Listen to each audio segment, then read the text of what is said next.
नमस्ते दोस्तों, आप सभी का स्वागत है हमारे बुक समरी अड्डा यूट्यूब चैनल पर। यहाँ पर आपको बहुत सारी बुक्स का ज्ञान मिल जाता है जिससे आपकी लाइफ इम्प्रूव हो सके। तो चलिए आज की बुक समरी स्टार्ट करते हैं। अध्याय 1। एक सेल्समैन की तरह कामयाब होने के लिए आपको बदलाव को अपनाना होगा। हम हर दिन अपनी जिंदगी को आसान बनाने के लिए कुछ प्रोडक्ट्स का इस्तेमाल करते हैं। इन प्रोडक्ट्स को बेचने का काम सेल्समैन का होता है, जो हमें ये बताते हैं कि वो प्रोडक्ट किस तरह से हमारी जिंदगी बेहतर बना सकता है। एक सेल्समैन का काम आसान नहीं होता और शायद यही वो काम है जिसमें एक इंसान को सबसे ज्यादा रिजेक्शन का सामना करना पड़ता है। साथ ही एक सेल्समैन को बदलते हालातों के हिसाब से खुद को बदलना होता है ताकि वे हर तरह के हालात में हर तरह के प्रोडक्ट को बेच सकें। ये करना आसान तो नहीं होता, लेकिन अगर आपके पास कुछ सही स्ट्रैटेजी और सही माइंडसेट हो तो आप समय के साथ एक बेहतर सेल्समैन बन सकते हैं। ये किताब आपको वो सही स्ट्रैटेजी और सही माइंडसेट देती है जिसका इस्तेमाल करके आप सेल्स की दुनिया में कामयाब हो सकते हैं। प्रोडक्ट चाहे कितना अच्छा भी क्यों ना हो, उसे बेचने के लिए एक सेल्समैन की जरूरत होती है। अगर आप एक सेल्समैन हैं, तो आपको अलग अलग तरह के प्रोडक्ट्स को अलग अलग लोगों को बेचना होगा। इसके लिए आपको खुद में हमेशा बदलाव करने की जरूरत होगी, क्योंकि आप हर किसी को एक प्रोडक्ट एक तरीके से नहीं बेच सकते। बेचने के तरीके समय के साथ बदल रहे हैं। ग्राहकों को आज ये बिल्कुल भी नहीं पसंद कि कोई उन्हें एक सामान बेचे। वे अब ये समझने लगे हैं कि किस तरह से सेल्समैन उन्हें प्रोडक्ट बेचते हैं। इस वजह से जिन तरीकों का इस्तेमाल करके आप उन्हें 10 साल पहले अपना सामान बेचा करते थे, उसका इस्तेमाल करके उन्हें आज वो सामान बेच पाना संभव नहीं होगा। ठीक इसी तरह से प्रोडक्ट में भी हर वक्त बदलाव आ रहा है। नए प्रोडक्ट को नए तरीके से बेचने की जरूरत होती है। आज के वक्त में ग्राहकों से झूठ बोलना उन्हें प्रोडक्ट बेचने का सबसे बेकार तरीका हो गया है। वे इंटरनेट से किसी भी प्रोडक्ट की खूबियां और खामियां खोज कर निकाल सकते हैं। अपना प्रोडक्ट बेचने के लिए आपको सबसे पहले ग्राहकों की जगह खुद को रखकर देखना होगा कि उनकी जिंदगी में क्या समस्या चल रही है। फिर कहीं जाकर आप उन्हें ये यकीन दिला पाएंगे कि वो प्रोडक्ट उनकी समस्या को किस तरह से सुलझा सकता है। आपको उन्हें ये बताना होगा कि वो प्रोडक्ट उनकी जिंदगी में चल रही समस्या को सुलझाने के लिए सबसे अच्छा प्रोडक्ट क्यों है। इस तरह के बदलते हालात में एक सेल्समैन की तरह कामयाब होने के लिए आपको खुद को फ्लेक्सिबल बनाना होगा। फ्लेक्सिबल बनने के लिए आपको अजाइल लर्निंग का सहारा लेना होगा। अजाइल लर्निंग का मतलब है हालात को देखते हुए अपनी जानकारी और स्किल का इस्तेमाल करना सीखना। इसमें आप बदलते हालातों को एक खतरे की तरह नहीं देखते, बल्कि आप उन्हें अपने स्किल्स को एक नए तरीके से नए हालात में इस्तेमाल करने के मौके की तरह देखते हैं। आने वाले सबक में हम यही करना सीखेंगे। अध्याय 2। मोटिवेटेड रहने के लिए अपनी हार से सीखिए और नेगेटिविटी से दूर रहिए। रिजेक्शन हर सेल्समैन के सफर का साथी होता है। हर किसी को इसका सामना करना पड़ता है और ये आपका मोटिवेशन छीन सकता है। इसलिए आपको इसे खुद पर हावी होने देने से रोकना होगा और एक पॉजिटिव माइंडसेट को अपनाना होगा। हारने या रिजेक्ट होने का डर हर किसी को पीछे खींच लेता है। हम नहीं चाहते हैं कि कोई हमें रिजेक्ट करे। इस वजह से हम कोशिश ही करना कम कर देते हैं। लेखिका को भी शुरुआत में यही समस्या हो रही थी। वे बार बार रिजेक्ट हो रही थीं, जिस वजह से उनका मोटिवेशन खत्म हो रहा था। लेकिन फिर लेखिका ने अपनी हार से सीखना शुरू किया। समय के साथ वे कंपनियों के साथ डील साइन करने लगीं। उन्हीं की तरह आपको भी अपनी हार से सीखना चाहिए। अगर आप ज्यादा प्रोडक्ट नहीं बेच पा रहे, मतलब आप कुछ तो सही तरीके से नहीं कर रहे हैं। इससे आपको अपने तरीकों को बेहतर बनाने का मौका मिलेगा, जिससे आप समय के साथ बेहतर बन जाएंगे। नाकाम होना आपको बहुत कुछ सिखा सकता है। बहुत बार आपकी जिंदगी में आपके साथ कुछ ऐसा होगा जो कि आपसे हाथ लगे मौके को छीन लेगा। ऐसे में आपको यह देखना है कि आपने क्या गलती कर दी जिस वजह से वो मौका आपके हाथ से निकल गया। अगर आप उसे एक नेगेटिव हालात की तरह देखेंगे तो वो आपका हौसला कम कर देगा और आप अभी जहां हैं वहीं रह जाएंगे। साथ ही आप खुद को प्रेरित रखने के लिए कुछ गोल्स सेट कर सकते हैं। बहुत से लोग हर महीने के लिए अपने गोल सेट करते हैं, जैसे इस महीने मुझे 20 प्रोडक्ट्स बेचने हैं। लेकिन आप खुद को पहले से बेहतर बनाने की कोशिश कीजिए। खुद से ये कहिए कि मैंने पिछले महीने सिर्फ 8 सेल्स किए थे, इस महीने मैं खुद को बेहतर बनाऊंगा और 15 सेल्स करूंगा। इसके बाद अगले महीने आप 25 सेल्स और फिर 30 सेल्स करने की कोशिश कीजिए। इससे आप खुद को बेहतर बनाने की और अपने बेचने के तरीकों को बेहतर बनाने की कोशिश भी करते रहेंगे। सारी चीजों को याद रखने के लिए अपने दिमाग में अलग अलग फोल्डर बनाना शुरू कीजिए। एक सेल्समैन को तेज दिमाग की जरूरत पड़ती है।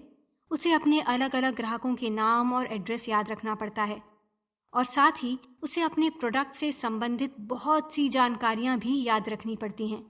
सिर्फ यही नहीं, बदलते हालात में उसे कुछ नई चीजों को याद करने की जरूरत भी पड़ सकती है, जैसे नए प्रोडक्ट्स के फीचर्स और उनकी कीमत। अगर वो एक इंडस्ट्री को छोड़कर दूसरी इंडस्ट्री में काम करने जाता है तो उसे बहुत सी नई चीजें याद रखनी पड़ती हैं। इन सभी चीजों को याद रखने के लिए आप अपने दिमाग में मेंटल फोल्डर्स बनाकर रखने की कोशिश कीजिए। जिस तरह से आप अपने कंप्यूटर्स पर अलग अलग फाइल्स को स्टोर करने के लिए फोल्डर्स बनाते हैं, उसी तरह से अपने दिमाग में ज्यादा जानकारी रखने के लिए आप मेंटल फोल्डर्स का इस्तेमाल कीजिए। एग्जाम्पल के लिए आप अपने दिमाग में एड्रेस के हिसाब से अलग अलग फोल्डर बना सकते हैं और उस एड्रेस पर रहने वाले सारे क्लाइंट्स के नाम उस फोल्डर में रख सकते हैं। आप प्रोडक्ट्स के नाम से एक दूसरा फोल्डर बना सकते हैं और प्रोडक्ट से संबंधित सारी जानकारी उसमें रख सकते हैं। इसके अलावा आप नई जानकारी को पुरानी जानकारी से कनेक्ट करके उसे याद कर सकते हैं। एग्जाम्पल के लिए, एक नए क्लाइंट का नाम उसके एड्रेस पर रहने वाले किसी दूसरे क्लाइंट के नाम से जोड़कर आप उसे याद रख सकते हैं। साथ ही हो सके तो हमेशा खुद को अपने क्लाइंट की जगह पर रखने की कोशिश कीजिए। खुद से पूछिए कि वो लोग इस समय क्या सोच रहे होंगे। इसके बाद उनके सवालों का जवाब उनके पूछने से पहले दे दीजिए। इस तरह से आपको उनकी जरूरतों को याद रखने की जरूरत नहीं पड़ेगी। आप उनसे बात करते वक्त ही इन्हें खोज निकालेंगे। अध्याय 3, किसी नए हालात में खुद को ढालने के लिए छोटे छोटे कदम उठाइए।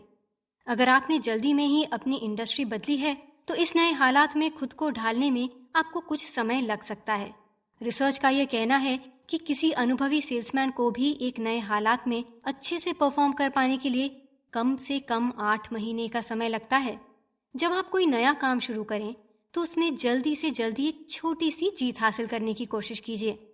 किसी नए काम की शुरुआत में ही नाकाम होने से आपका हौसला टूट जाएगा। आप खुद को कमजोर समझने लगेंगे और जल्द ही निराश होकर उस काम को छोड़ देंगे। इसलिए उस नए काम में की शुरुआत में हौसला बनाए रखने के लिए आप कुछ छोटे गोल सेट करके उन्हें हासिल करने की कोशिश कीजिए। इसके लिए आपको सबसे पहले ये जानना होगा कि यहाँ पर सबसे जरूरी चीज कौन सी है। इसके बाद आपको उस सबसे जरूरी चीज पर सबसे ज्यादा ध्यान देना होगा। किसी भी नए सेल्समैन को इन 3 चीजों के बारे में सबसे पहले जानना चाहिए। पहला, अंदर की भाषा।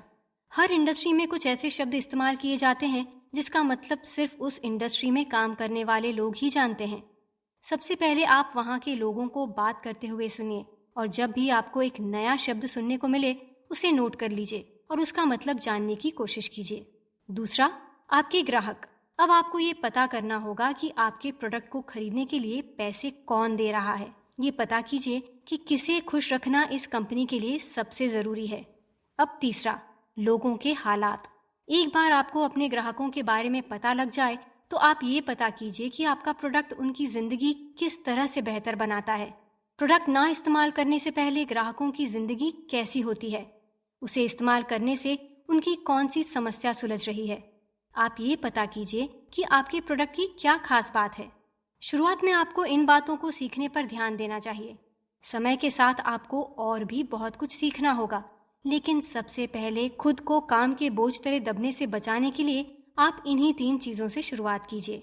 कामयाब सेल्समैन किसी भी मीटिंग से पहले अच्छी तैयारियां करता है। भले ही आपके पास सालों का अनुभव हो, लेकिन अगर आप सही से रिसर्च नहीं करेंगे तो आप अपने प्रोडक्ट को अच्छे से बेच नहीं पाएंगे। हर एक मीटिंग की अपनी जरूरतें होती है और उसे पूरा करना आपके अनुभव के बस की बात नहीं होती। एग्जाम्पल के लिए लेखिका को ही ले लीजिए, जो कि एक बार एक बड़े फर्म से एक मीटिंग करने गई थी। उन्होंने इसके लिए अच्छे से तैयारी नहीं की थी। जब उन्होंने मीटिंग की प्रैक्टिस अपने साथ काम करने वाले एक दोस्त के साथ की तो वे मामूली से सवालों के जवाब भी नहीं दे पाईं। तब जाकर उन्हें पता लगा कि वे मीटिंग के लिए बिल्कुल तैयार नहीं थीं। उन्होंने फिर अच्छे से तैयारी की। इस घटना से सबक लेकर उन्होंने आगे से हर मीटिंग के लिए तैयारी करना शुरू किया। उन्हें ये पता लग गया कि भले ही आप कितने भी होशियार क्यों ना हो, अगर आप अपने क्लाइंट्स को ये नहीं समझा सकते कि आपका प्रोडक्ट उनकी समस्या को किस तरह से सुलझाएगा, तो आप उन्हें कभी वो सामान नहीं बेच पाएंगे। कुछ तरीकों का इस्तेमाल करके आप खुद को मीटिंग्स के लिए तैयार कर सकते हैं। सबसे पहले अपने किसी दोस्त के साथ मीटिंग की प्रैक्टिस कीजिए। उसे अपना क्लाइंट बना दीजिए और उसके पूछे गए सवालों का जवाब दीजिए। आप जिस भी प्रोडक्ट को बेचने जा रहे हैं, ये पता कीजिए कि उस प्रोडक्ट को आपसे पहले एक एक्सपर्ट ने कैसे बेचा था। हो सके तो उससे बात कीजिए जो उस प्रोडक्ट को बेचने में एक्सपर्ट हो। ये सोचिए कि मीटिंग में किस जगह पर आपसे गलती हो सकती है। ये सोचिए कि अगर कहीं पर बात बिगड़ जाती है तो आप किस तरह से हालात को संभालेंगे। हर बुरे हालात के लिए खुद को तैयार कीजिए। अध्याय 4। बेचने का मतलब अपने क्लाइंट की समस्या को समझना है, ना कि उन्हें प्रोडक्ट के फायदों के बारे में बताना। बहुत से सेल्समैन एक क्लाइंट से मिलते ही उसे ये बताने लगते हैं कि उनका प्रोडक्ट कितना अच्छा है और वो उनकी जिंदगी किस तरह से अच्छी बना सकता है। वे एक स्क्रिप्ट रटकर आए रहते हैं और बस शुरू हो जाते हैं। इस वजह से बहुत से ग्राहक सेल्समैन को देखते ही अपना रास्ता बदल लेते हैं। आपको इस तरह से काम नहीं करना है। हर ग्राहक अलग होता है और उनकी ज़रूरतें अलग होती हैं। इसलिए आपको उनके हिसाब से ये तय करना होगा कि आपको उनसे क्या बात करनी है। आपको सबसे पहले ये पता होना चाहिए कि उनकी ज़रूरत क्या है, उन्हें क्या चाहिए और आपका प्रोडक्ट उनके लिए क्या कर सकता है। इसके लिए आपको उनसे कुछ ऐसे सवाल पूछने हैं जिससे आप उनकी ज़रूरतों को अच्छे से समझ पाएं और ये जान पाएं कि किस वजह से वे आपका प्रोडक्ट नहीं खरीद रहे हैं। एग्जाम्पल के लिए आप उनसे ये पूछ सकते हैं कि वे इस समय अपनी समस्या को सुलझाने के लिए जिस प्रोडक्ट का इस्तेमाल कर रहे हैं, क्या वो उससे संतुष्ट हैं? अगर वे उसे इस्तेमाल करते रहेंगे तो क्या वे खुश रहेंगे? वो कौन सी चीज़ है जो उन्हें उस चीज़ को छोड़कर आपके प्रोडक्ट का इस्तेमाल करने से रोक रही है? इस तरह से आप अपने क्लाइंट को ये समझा पाएंगे कि आपका प्रोडक्ट उनकी समस्याओं को कैसे सुलझा सकता है। प्रोडक्ट बेचने के लिए आपको उन्हें ये एहसास दिलाना होगा कि उन्हें इसकी ज़रूरत है। सिर्फ प्रोडक्ट की खासियत बताने से वे आपका प्रोडक्ट नहीं खरीदेंगे। साथ ही आप उनकी बॉडी लैंग्वेज पर भी ध्यान दीजिए। आपको उनके बैठने के तरीके से पता लग जाएगा कि वे क्या सोच रहे हैं। अगर वे बार बार अपनी घड़ी देख रहे हैं तो समझ जाइए उन्हें देर हो रही है और वे आपकी बात को अच्छे से नहीं सुन रहे। अगर वे अपनी आंखों को आधा बंद करके बैठे हैं तो समझ जाइए वे बोर हो रहे हैं। ये सारे क्लूज आपको अपनी बातचीत का रुख मोड़ने में मदद करेंगे। खुद को बेहतर सेल्समैन बनाने के लिए मेहनत करते रहिए और अपनी गंदी आदतों से छुटकारा पाने की कोशिश कीजिए। आपके पास दुनिया भर की सेल्स स्ट्रैटेजी हो सकती है, लेकिन अगर आप उसे प्रैक्टिस नहीं करेंगे तो वे किसी काम की नहीं रह जाएगी। इसलिए आपको खुद को बेहतर सेल्समैन बनाने के लिए हर रोज काम करते रहना चाहिए। इसके लिए आपको पॉजिटिव सोचना होगा।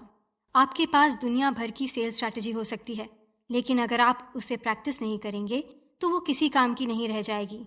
इसलिए आपको खुद को बेहतर सेल्समैन बनाने के लिए हर रोज काम करते रहना चाहिए। इसके लिए आपको पॉजिटिव सोचना होगा और मोटिवेटेड रहना होगा। अपने एटीट्यूड को अच्छा रखिए और सिर्फ प्रोडक्ट बेचकर पैसा कमाने के बारे में नहीं, बल्कि अपने ग्राहकों की जिंदगी बेहतर बनाने पर ध्यान दीजिए। जब आप सिर्फ अपने फायदे के लिए काम करते हैं, तब आप सिर्फ फायदा मिलने पर ही मोटिवेटेड रह पाते हैं। सेल्स के काम में ये जरूरी नहीं है कि आप हर हफ्ते रिकॉर्ड तोड़ें। खराब वक्त में सिर्फ अपना फायदा देखने वाले लोग जल्दी हार मान लेते हैं, क्योंकि उस समय उन्हें कुछ फायदा नहीं मिल रहा होता। लेकिन अगर आप ये सोचेंगे कि आपके काम से बहुत से लोगों की जिंदगी बेहतर बन सकती है, तो आप मुश्किल वक्त में भी अच्छा परफॉर्म करने की कोशिश करते रहेंगे। मुश्किलों को एक खेल की तरह देखिए। हर वक्त खुद को छोटी छोटी चुनौतियां देते रहिए। एग्जाम्पल के लिए आप खुद से कह सकते हैं, मैं 2 घंटे के अंदर 15 लोगों को फोन लगाऊंगा। साथ ही अपनी गंदी आदतों से भी छुटकारा पाने की कोशिश कीजिए, क्योंकि लंबे समय में वे आपका बहुत नुकसान कर सकती हैं। हर आदत 3 स्टेप्स में पूरी होती है। सबसे पहले एक आदत का एक क्यू होता है जो आपको याद दिलाता है कि आपको वो काम करना है। फिर दूसरे स्टेप में आप उस काम को करते हैं और तीसरे स्टेप में आपको एक रिवॉर्ड मिलता है जिसे पाने के लिए आपका फिर से वो काम करने का मन करता है। एक आदत को बदलने के लिए क्यू को हटा दीजिए ताकि आपको याद ही ना आए कि आपको वो काम करना है, या फिर उसी रिवॉर्ड को पाने के लिए कोई दूसरा अच्छा काम करना शुरू कर दीजिए। कुल मिलाकर एक अच्छा सेल्समैन बनने के लिए आपको नए हालात में खुद को ढालना आना चाहिए। हालात, प्रोडक्ट और ग्राहक तीनों ही बहुत तेजी से बदल रहे हैं और ऐसे में आपको हर वक्त बहुत सी नई चीजों को याद करने की जरूरत पड़ सकती है। छोटे छोटे कदम लेकर आगे बढ़ना सीखिए और छोटे गोल्स को पूरा करके अपना हौसला मजबूत बनाए रखिए। साथ ही हर मीटिंग में जाने से पहले अच्छे से तैयारी कीजिए और अपने ग्राहकों की जरूरतों को समझते हुए ये बताइए कि आपका प्रोडक्ट उनकी जिंदगी को किस तरह से बेहतर बना सकता है। क्या करें? अगर आपको किसी मीटिंग से पहले डर लग रहा है तो अपने पोज को सुधारिए। अगर आपका आत्मविश्वास कम है तो कोई ऐसा गाना गाइए जिससे आपको राहत मिले, या फिर आप कुछ इस तरह से बैठने की कोशिश कीजिए जिससे आप आराम महसूस करें। ज्यादा से ज्यादा जगह लेकर और अपने हाथ पैर को फैलाकर बैठने की कोशिश कीजिए। इससे आपका शरीर अलग अलग तरह के हार्मोन पैदा करेगा और आपका आत्मविश्वास कुछ ही समय में लौट आएगा। उम्मीद करते हैं आपको हमारी यह बुक समरी पसंद आई होगी और अच्छा लगे तो लाइक और सब्सक्राइब जरूर करें ताकि आप हमारे नए वीडियोस से अपडेट रह सकें। फिर मिलते हैं अगली वीडियो में। धन्यवाद।